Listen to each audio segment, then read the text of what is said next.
5 মাথা ছিল, 5 মাথা। ব্রহ্মা নারায়ণকে প্রশ্ন করেছিলেন তোমার বাবাকে।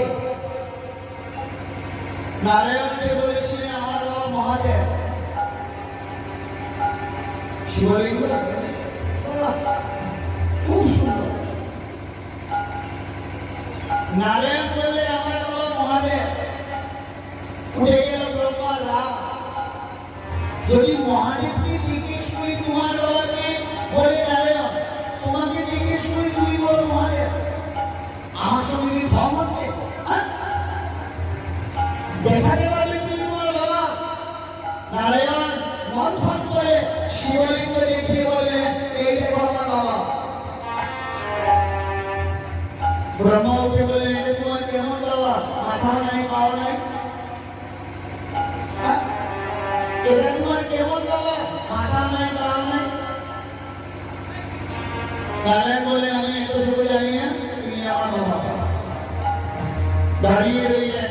ব্রহ্মা বললেন আমি মাথা খুঁজবো। অনেকক্ষণ খুঁজে যখন ব্রহ্মা উপরে উঠলেন, শিবলিঙ্গ থেকে সাক্ষাৎ শিব দাঁড়ালেন। দাঁড়িয়ে বললেন নারায়ণ প্রভু তুমি আমার মাথা দিয়েছ? নারায়ণ বললেন আমি মাথা পাইনি, আমি খুঁজতেও যাই। বললেন হে নারায়ণ আজ থেকে তুমি সত্য নারায়ণের রূপে প্রতিষ্ঠিত হলে আমি কথা দিলাম পূর্ণিমা দিনে যে বাড়িতে সত্য নারায়ণের পুজো হবে আমরা হরিয়ার ঘর একসঙ্গে থেকে তুই হাত ধরে আমরা অবিষ্ট ফলে রান্না করব। এই কারণে প্রতি পূর্ণিমা দিনে সত্যনারায়ণের পুজো করা হয়। আর এই দিন সাধু দিয়ে চাল দিয়ে নবীন দেওয়া হয় না। এই দিন দেওয়া হয় সিন্নি। কি দিয়ে? আটা দিয়ে। সত্যনারায়ণের পুজো দিয়ে হরিয়ার ঘর একসঙ্গে থেকে দুই হাত ধরে অবশ্য ফল দান করে। এবার ব্রহ্মাকে প্রশ্ন করলেন ব্রহ্মা তুমি মাথা পেয়েছো? ব্রহ্মা নিজের লজ্জা বাঁচাতে গিয়ে এতক্ষণ খুঁজেছেন তো, নিজের লজ্জা বাঁচাতে গিয়ে ব্রহ্মা উঠে বললেন হ্যাঁ আমি মাথা পেয়েছি। আর এই যে বললেন পেয়েছি, এই মিথ্যে বলাতে ব্রহ্মা মিথ্যে বলাতে নখ থেকে সৃষ্টি হলো কাল ভৈরবের রূপ। নখ থেকে সৃষ্টি হলো কাল ভৈরব।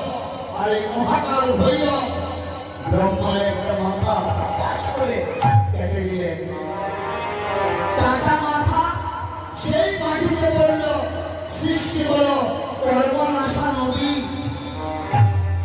এবার নারায়ণ বললেন হে মহাদেব এই কাটা মাথার একটা গতি করো। যদি তুমি কাটা মাথার একটা গতি না করো তোমার কাল ভৈরব রূপকে কেউ পুজো করবে না। সবাই বলবে মানি যাবে, কেউ আসবে না তোমার কাছে।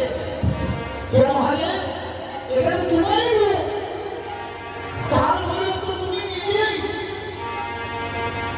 তোমার রাগের কারণে নখ থেকে সৃষ্টি হলো কাল ভৈরবে। তোমার এই রূপকে কেউ ভালোবাসবে না, সবাই ভয় পাবে।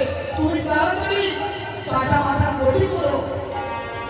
মহাদেব সঙ্গে সঙ্গে এই কাটা মাথাকে আশীর্বাদ করে বললেন হে কাটামুণ্ড এখনই তুমি বটবৃক্ষ হয়ে যাও। আর আমি কথা দিলাম তোমাকে একা থাকতে হবে না। আমি কাল ভৈরব সদা সর্বদা তোমার বটবৃক্ষের তলায় বাস করব।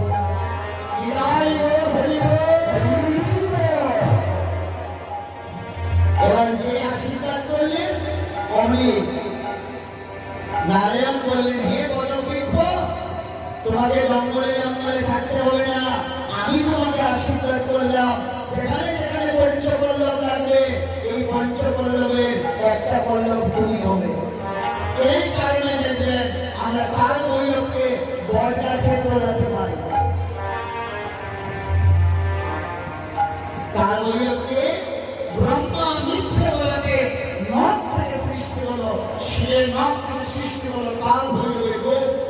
আর এই কাল ভৈরব ব্রহ্মার মাথায় একটা কেটে দিলে, আর এই কাটা মাথা থেকে এই বটবৃক্ষ।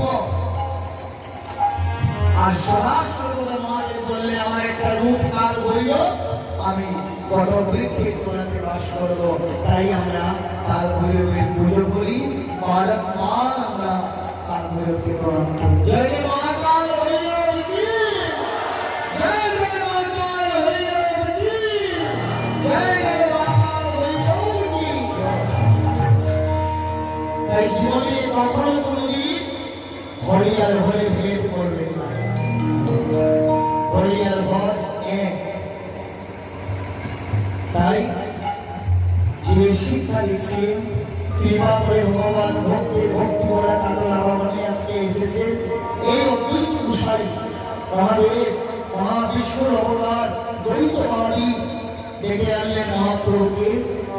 বৈষ্ণব পদকর্তা ভাব দিচ্ছে, ভক্তের ভক্তি করা কাতলা ভগবানে ভগবান এসেছে। আরতি ক্রিয়া হয়েছে, এবার সবাই মিলে জয়াধ্বনি দিচ্ছে।